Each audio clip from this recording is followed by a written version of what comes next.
सोलापूर सध्या हादरलंय। 3 दिवसात 6 हत्या झालेल्या आहेत आणि सोलापूरमध्ये कायदा सुव्यवस्थेचा प्रश्न त्यामुळे उपस्थित झालेला आहे।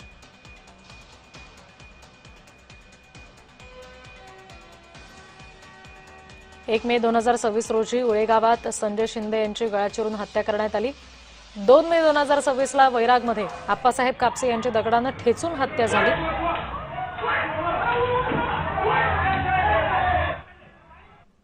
आपण बघतोय मागच्या काही दिवसातल्या या घटना। 1 मे 2026 ला उळे गावात संजय शिंदे यांची गळा चिरून हत्या करण्यात आली। यानंतर 2 मे रोजी वैरागमध्ये आप्पासाहेब कापसे यांची दगडाने ठेचून हत्या झाली।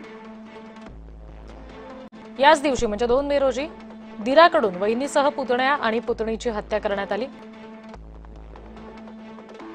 3 मे 2026 रोजी माधवनगरमध्ये सुरेश श्रीराम यांची डोक्यात दगड घालून हत्या करण्यात आली आहे।